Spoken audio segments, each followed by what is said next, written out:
প্ৰেৰণা পুথিভঁৰাল কেৱল তাৰ সদস্যসকলৰ কাৰণে নহয়, তাৰ বিষয়ে জনা আন মানুহৰ কাৰণেও প্ৰেৰণাৰ থল। আজি বহু দশক আগতে, স্বাধীনতাৰো আজি ধৰা ২০-৩০ বছৰ আগতে অসমত এটা পুথিভঁৰাল আন্দোলন হৈছিল। কিতাপৰ যোগেদি আমাৰ তাহানিৰ নিৰক্ষৰ আৰু পিছপৰা গাঁওবাসীৰ মাজত বা সৰু চহৰ বাসিন্দাৰ মাজত জ্ঞান বিতৰণ কৰা সেই আন্দোলনৰ উদ্দেশ্য আছিল। আৰু গাঁৱে ভূঞে অসংখ্য পুথিভঁৰাল গঢ়ি উঠিছিল। তাৰপিছত এইবিলাক গাঁৱলীয়া পুথিভঁৰাল এতিয়াও ক'ৰবাত ক'ৰবাত আছে।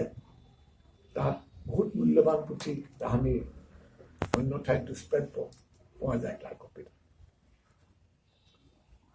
কথা হৈছে, সেই যিটো উদ্দেশ্য আছিল মানুহৰ মাজত জ্ঞান বিতৰণ কৰা, তেওঁলোকৰ মন পহৰাই তোলা, সমাজৰ উন্নতিৰ কাৰণে তেওঁলোকক সক্ষম কৰি তোলা, এই উদ্দেশ্য লাহে লাহে মানুহে পাহৰি গ'ল। আৰু শেষত গৈ পেলাই পুথিভঁৰাল আন্দোলনটো লাহে লাহে একেবাৰে হেৰি হৈ গ'ল, দুৰ্বল হৈ পৰিল।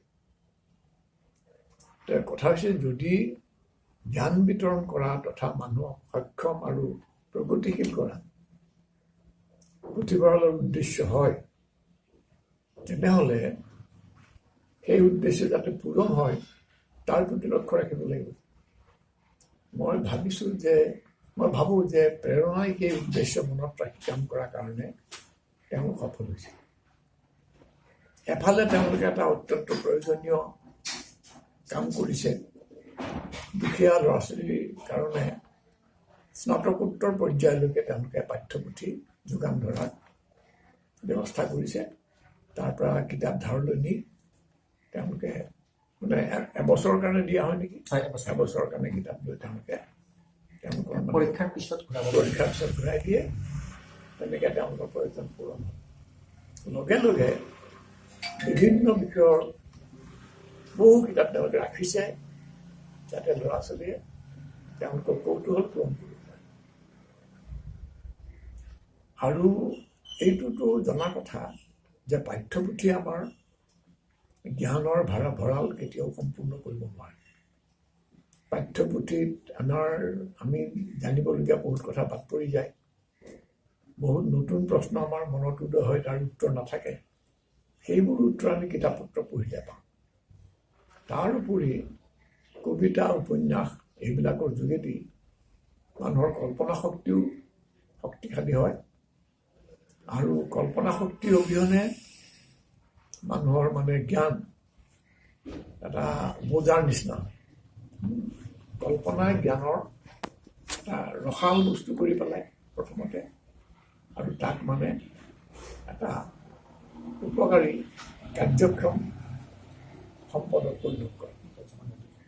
গতিকে এই কিতাপৰ যাতে সদ্ব্যৱহাৰ হয়, তাৰ কাৰণে তেওঁলোকে কেৱল কিতাপ পত্ৰ ধাৰলৈ দিয়াতে আবদ্ধ নাথাকি সেইবোৰ কিতাপ পাঠকসকলে ভালকৈ পঢ়িছে নাই, বিশেষকৈ উঠি অহা ডেকা গাভৰুবিলাকে সেই তালৈ লক্ষ্য ৰাখে।